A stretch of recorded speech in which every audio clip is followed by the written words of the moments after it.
Hello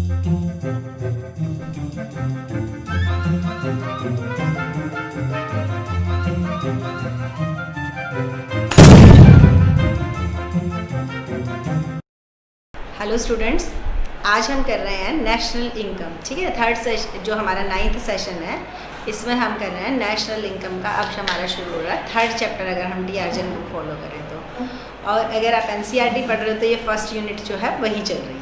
देखिए, यहाँ पर एक बार हम नेशनल इनकम की कंसेप्ट को दोबारा से समझ रहे हैं कि नेशनल इनकम एक्चुअल है क्या। नेशनल इनकम को कहें तो नेशनल इनकम है सम total of all factor income. हमने इससे पहले कहा था, उसको हम ऐसे भी लिख सकते हैं, sum total of all final goods and services, या market value of all final goods and services. एक और तरीके से भी डिफाइन कर सकते हैं, national income is equal to sum total of all factor income, sum total of all factor income which is generated by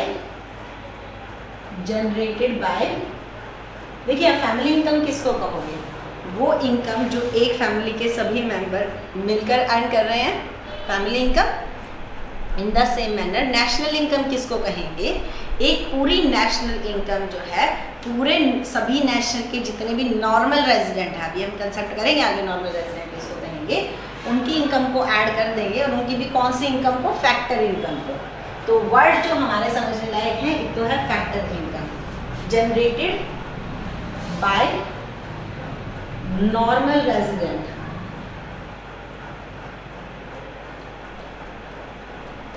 of a country during an accounting year. ये हमारी जो है नेशनल इनकम हो गई।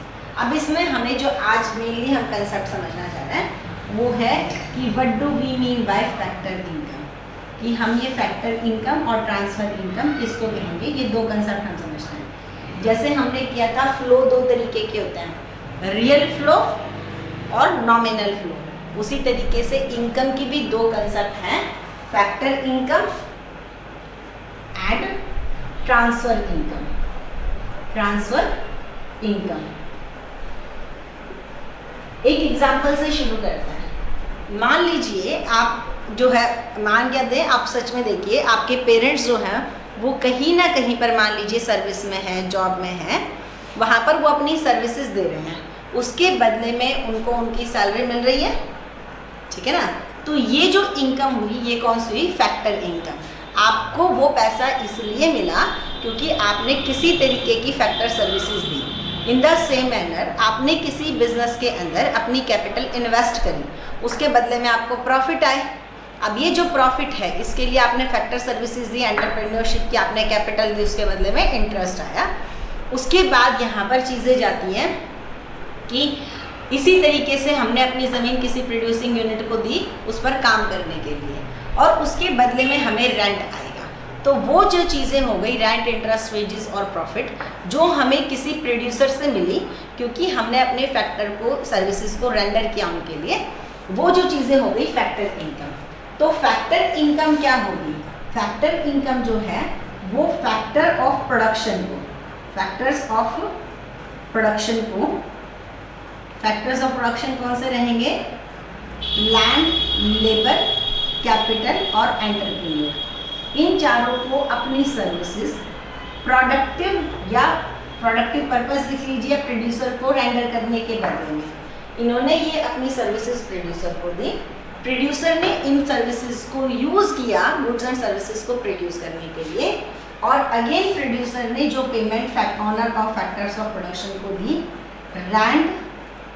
Land है तो rent आ गया, labour के लिए वेजेस, कैपिटल के लिए इंटरेस्ट और प्रॉफिट आएगा एंटरप्रेन्योर। ये जो रेंट, इंटरेस्ट, वेजेस और प्रॉफिट प्रोड्यूसर की तरफ से फैक्टर्स के ऑनर को आया। Who is the owner of factor production? मैंने पूछा था ना, household is the owner of factors of production. तो उनको जितना भी रेंट, इंटरेस्ट, वेजेस अराइज होगा अपनी फैक्टर सर्विसेज प्रोड्यूसर को देने के बदले में, वो सब हो गई फैक्टर इनकम। ठीक है ना। तो ये हमारी हो गई फैक्टर इनकम। एक चीज़ यहाँ पर बहुत समझने की है, ये 6 मार्क्स में क्वेश्चन आया हुआ है, हमें लग रहा है इतनी बड़ी बात नहीं, क्या सभी तरीके का इंटरेस्ट फैक्टर इनकम होता है? नहीं होता। देखिए, अगर आपने इंटरेस्ट जो है वो आपका अर्न किया है क्योंकि आपने अपनी कैपिटल किसी प्रोडक्टिव पर्पस के लिए दी है, तब इंटरेस्ट ऐड होगा। मान लीजिए आपने अपने किसी फ्रेंड सर्कल में लोन दे दिया, उनको अपने कंजम्पशन पर्पस के लिए चाहिए था, एजुकेशन के लिए चाहिए था, बाहर घूमने के लिए जाना था उसके लिए चाहिए, किसी को शादी वादी में चाहिए था, या उनको बाइक कार कुछ खरीदनी थी, उसके लिए आपने उनको हेल्प कर दिया। साथ में वो आपको जो पैसा वापस कर रहे हैं उसके साथ साथ वो आपको जो है इंटरेस्ट जो है वो भी दे देते हैं उसके बदले में। अब वो इंटरेस्ट क्या नेशनल इनकम माना जाए? बिल्कुल नहीं माना जाएगा, क्योंकि वहाँ पर आपका पैसा प्रोडक्टिव पर्पस के लिए नहीं गया है। आपका पैसा जो गया है वो किस पर्पस के लिए गया है? आपका पैसा किसी की कंजम्पशन की नीड्स को पूरा करने के अंदर चला गया है। तो जहाँ पर भी आपका पैसा प्रोडक्टिव पर्पस में नहीं गया है तो उसके बदले में आया हुआ इंटरेस्ट फैक्टर इनकम हुआ ही नहीं। जब आपके resources as an factor use नहीं हुए, वो तो किसी की कंजम्पशन की ज़रूरत पूरा करने में। So all type of interest are not factor income. सब तरीके के इंटरेस्ट फैक्टर इनकम नहीं होते हैं। इंटरेस्ट के काफ़ी सारे क्वेश्चन बनते हैं, एक इंटरेस्ट का एक बहुत इंपॉर्टेंट क्वेश्चन करा देती हूँ। इंटरेस्ट की बात अगर हम कर रहे हैं, देखिए इंटरेस्ट आपको रिसीव होता है आपके बैंक अकाउंट में जितना भी पैसा पड़ा हुआ है उस पर। अब क्या ये इंटरेस्ट फैक्टर इनकम है? बिल्कुल है, क्योंकि बैंक जो है एक प्रोड्यूसिंग यूनिट है, वो आपके पैसे को किसी ना आगे किसी को लोन दे रहे हैं, अपने प्रोडक्टिव यूज़ में लगा रहे हैं, इसीलिए उसके ऊपर आया हुआ इंटरेस्ट नेशनल इनकम है। तो अगर इंटरेस्ट आपके अकाउंट में आ रहा है बैंक की तरफ से, तो आपको ये देखना है जिसके पास पैसा गया है वो प्रोड्यूसर है या नहीं है, वो उस पैसे का प्रोडक्टिव यूज़ कर रहा है कि नहीं कर रहा है। दूसरा पैसा आप एक इंडिविजुअल का ही आपका सेविंग बैंक अकाउंट है। अब ये देख लीजिए, अब आपने मान लीजिए आपने कोई हाउस लोन लिया, होम लोन लिया है, या एजुकेशन लोन लिया है, पर्सनल लोन लिया है। अब आप भी तो इंटरेस्ट दे रहे हो बैंक को। क्या ये इंटरेस्ट पहला कहाँ से कहाँ इंटरेस्ट आया? एक हाउस होल्ड है और एक हमने बैंक लिया। हाउस होल्ड ने पहली चीज, बैंक ने हाउस होल्ड को इंटरेस्ट दिया, ये नेशनल इनकम में ऐड होगा क्योंकि बैंक एक प्रोड्यूसिंग यूनिट है। लेकिन वही इंटरेस्ट एक हाउस होल्ड ने बैंक को दिया। बैंक भी तो चार्ज करता है इंटरेस्ट। बैंक से अगर आपने लोन लिया है, कोई पर्सनल लोन लिया बिजनेस के लिए नहीं, तो वो इंटरेस्ट जो है फैक्टर इनकम नहीं है, क्योंकि आप प्रोड्यूसिंग यूनिट को ही नहीं, तो आपका वो नेशनल इनकम में ऐड कम से कम फैक्टर इनकम के नाम पर नहीं होगा। इसी तरीके से लेकिन आप कोई फर्म हो, फर्म ने लोन लिया है बैंक से और फिर बैंक को इंटरेस्ट चाहे दिया है या लिया है, नेशनल इनकम में ऐड होगा, क्योंकि बैंक भी एक प्रोड्यूसिंग यूनिट है, तो उसने इंटरेस्ट दिया तो भी नेशनल इनकम में ऐड होगा, और फर्म भी एक प्रोड्यूसिंग यूनिट है, वहाँ पर भी ऐड होगा। तो हम आज के लिए सिर्फ इतना समझेंगे कि फैक्टर्स ऑफ प्रोडक्शन में अपनी सर्विसेज जितनी भी रेंडर करी प्रोड्यूसर को, उनके बदले में जितना भी रेंट, इंटरेस्ट, वेजेस अराइज होता है इकोनॉमी में, इसी को हम क्या कहते हैं? Factor income. और हमने कहा नेशनल इनकम निकालने के लिए सब तरीके की फैक्टर इनकम को ऐड करना है। पूरी इकोनॉमी में जितना भी प्रोड्यूसर ने रेंट दिया है, इंटरेस्ट दिया है, वेजेस दी हैं और प्रॉफिट, उन सबको ऐड कर दें। अब आगे हम समझेंगे ट्रांसफर इनकम क्या होती है। हमें ये समझ में आता है कि फैक्टर इनकम है, ऐड होनी चाहिए। अब ये ट्रांसफर इनकम कौन सी है, ये तो हमें पता चल गया, सिर्फ फैक्टर इनकम ऐड करनी है। नेशनल इनकम, जैसे गुड्स में अगर देखें तो हमने फाइनल गुड्स ऐड करी थी, लेकिन इंटरमीडिएट गुड्स ऐड नहीं की थी, क्योंकि वो उन्हीं का पार्ट है, कोई नया flow of goods and services तो था नहीं वहाँ। इसी तरीके से ट्रांसफ़र इनकम किसको कहेंगे? आप मान लीजिए कमाते हो और आपने अपनी इनकम का कुछ हिस्सा किसी मंदिर में चैरिटी के तौर पर दिया, भिखारियों को दे दिया दान में, ठीक है ना। इस तरीके से आपने अपने पैसे को खर्च किया कुछ ऐसी जगह पर, क्या उसको हम, उस इनकम को हम जो है फैक्टर इनकम कह सकते हैं? क्या उसके बदले में कोई विजिबल गुड्स एंड सर्विसेज हम ले रहे हैं? वो आशीर्वाद वगैरह वाली वो चीज़ें छोड़ देते हैं, वो इकोनॉमिक सा पार्ट नहीं आएंगी। नॉर्मली हम इस तरीके के बदले में जो भी हमें मिल रहा है वो कोई मैटेरियलिस्टिक थिंग है नहीं, कोई further flow of goods and services के लिए ये चीज़ें दी भी नहीं जाती। यहाँ पर तो टू वे ट्रांजैक्शन है, एक तरफ आपने फैक्टर्स दिए, दूसरी तरफ से इनकम आई। ट्रांसफर इनकम की पहली पहचान है ये यूनिलैटरल होती है। यूनिलैटरल मतलब एक तरफा, जबकि ये होती है ये बाइलैटरल होती है। बाइलैटरल बाई मीन्स टू, तो दो तरफा ट्रांजैक्शन है। ये जाएगी आपकी यूनिलैटरल ट्रांजैक्शन, और इसकी बदले में no further flow of goods and services. यहाँ पर एक तरफ से हमारी फैक्टर सर्विसेज गई, दूसरी तरफ से इनकम आई। यहाँ पर जो हमने पैसा दिया उसके बदले में हमें कुछ नहीं आने वाला। So no further flow of goods and services, कि आपने किसी को चैरिटी के तौर पर पैसा दिया, उसके बदले में आपको वो कुछ देंगे इस उम्मीद में आप नहीं दे रहे हो, ठीक है। वो ब्लेसिंग वगैरह वो रहने देते हैं, वो इकोनॉमिक टर्म्स में नहीं हम काउंट कर सकते। तो ये जो चीज़ें हैं ये ट्रांसफ़र है। टैक्सेस भी जो हम गवर्नमेंट को देते हैं वो भी एक तरीके की ट्रांसफ़र इनकम है, क्योंकि उसके बदले में गवर्नमेंट हमें कोई गुड्स एंड सर्विसेज नहीं देती। वेट, यहाँ पर क्या कहेंगे कुछ बच्चे कि गवर्नमेंट क्यों नहीं देती?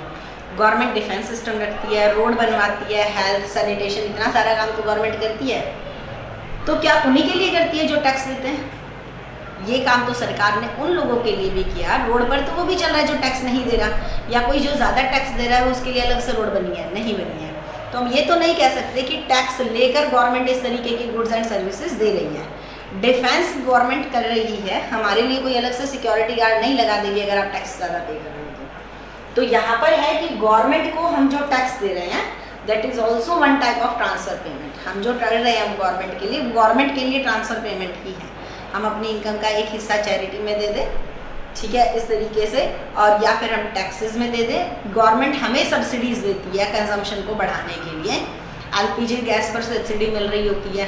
गवर्नमेंट इकोनॉमिक असिस्टेंस कितनी तरीके की देती है, किसी की डेथ हो गई गवर्नमेंट की मशीनरी की फेलियर की वजह से, तो गवर्नमेंट, जैसे रेलवे में किसी का एक्सीडेंट हो जाए तो गवर्नमेंट ने वहाँ पर मुआवजे देने हैं। तो इस तरीके का गवर्नमेंट जहाँ जहाँ कॉम्पनसेशन दे रही है वो सभी किससे अंदर चले जाएंगे, वो हमारी होंगी ट्रांसफ़र पेमेंट। ये सारी ट्रांसफ़र पेमेंट है। गवर्नमेंट ने किसी को स्कॉलरशिप दी, ये भी ट्रांसफ़र में जाएगी। तो ये हमारी जो है transfer income. Factor income bilateral transaction है, ये यूनिलैटरल है। इसके बदले में, ठीक है, आपको फैक्टर सर्विसेज के बदले में फैक्टर इनकम आती है। ये एक वन साइडेड जो है ट्रांजैक्शन होती है, बदले में कुछ भी नहीं आएगा। ये नेशनल इनकम का हिस्सा बनेगी, ये नेशनल इनकम का हिस्सा नहीं बनेगी। इसकी वजह से गुड्स एंड सर्विसेज जनरेट होंगी, इसकी वजह से कोई गुड्स एंड सर्विसेज जनरेट नहीं होती है। ये सिर्फ हम अपनी इनकम का एलोकेशन कर देते हैं एक जगह से दूसरी जगह। तो ये हमारी transfer of income. Factor income चार ही तरीके की है। वेजेस, जिसको आगे जाकर हम पढ़ते हैं कंपनसेशन ऑफ एम्प्लॉयज़। आपके एम्प्लॉयज़ ने अपने काम के बदले में जो कुछ भी कमाया है, बोनस में कमाया, सैलरी में, वेजेस में, उनके रिटायरमेंट फंड में, पेंशन की फॉर्म में, एम्प्लॉयर से जो पेंशन आ रही है वो क्या है, अब ये पेंशन का भी हम कर रहे हैं। सब तरीके की पेंशन जो है वो फैक्टर इनकम नहीं है। पेंशन अगर हमारे एम्प्लॉयर से आती है, एम्प्लॉयर से, आप गवर्नमेंट जॉब में हो, रिटायर हो जाते हो तो एम्प्लॉयर आपको पेंशन देगा, गवर्नमेंट आपको पेंशन देगी, वो नेशनल इनकम में ऐड होती है। लेकिन यही पेंशन अगर आपकी जनरल गवर्नमेंट की तरफ से आती है असिस्टेंस के रूप में, गवर्नमेंट से सहायता के रूप में, तो ये नेशनल इनकम में ऐड नहीं होगी। ओल्ड एज पेंशन है, विडो पेंशन है, ये नेशनल इनकम का हिस्सा नहीं बनती हैं। क्यों? क्योंकि इसके बदले में हमने, अच्छा, गवर्नमेंट के एम्प्लॉयर के तौर पर पैसा लिया तो वो नेशनल इनकम है, क्योंकि उसके बदले में हमने अपने एम्प्लॉयर को कभी ना कभी सर्विसेज दी हैं। इसीलिए पेंशन, हालांकि जब पेंशन मिल रही है ना तब हम कुछ नहीं कर रहे सरकार के लिए, लेकिन पहले हम सरकार के लिए काम कर चुके हैं, इसलिए जो हमारी pensions as an employer government की तरफ से आ रही हैं वो नेशनल इनकम का हिस्सा बनेंगी। और जो नेशनल इनकम के तौर पर नहीं आ रही हैं वो जो इस तरीके से हमारी सर्विसेज के बदले में नहीं आ रही वो नेशनल इनकम। और आज के लिए बस लास्ट टॉपिक समझिए कि फैक्टर इनकम और ट्रांसफर इनकम को एक और नाम से भी कहते हैं, अर्नड इनकम और अनअर्नड इनकम। अर्नड इनकम, कमाई गई इनकम, फैक्टर इनकम जो है वो अर्नड इनकम है, हमने उसको अर्न किया है फैक्टर सर्विसेज के बदले में। अनअर्नड इनकम है, उसको इस तरीके से हमने कमाने के लिए कोई भी काम नहीं किया है, वो हमारी अनअर्नड इनकम कही गई, इसलिए वो नेशनल इनकम का हिस्सा नहीं बनेगी। तो इन estimation of national income, we will take into account only factor income and no transfer income will be the part of national income. आज के लिए बस ये बहुत छोटा सा टॉपिक था, इतना ही कर रहे हैं. कल हम इससे आगे करने वाले हैं नॉर्मल रेजिडेंट वाला जो टॉपिक है वो करने वाले हैं. आज थोड़ी सी प्रैक्टिस करके देखना अलग अलग एग्जाम्पल से कि ये फैक्टर इनकम है या नेशनल इनकम. और जो बच्चे वीडियो देख रहे हैं, मुझे लग रहा है कि बहुत सारे बच्चे पूरी नहीं देख रहे हैं, जो देख रहे हैं प्लीज़ एक बार नीचे लिखिए यस वी हैव वॉच्ड और हमें ये समझ आया कि नहीं आया, तो उससे मुझे भी पता चलेगा कि कंटेंट कुछ हमें इम्प्रूव करना चाहिए या ठीक जा रहा है. ठीक है, आज के लिए इतना ही. Thank you.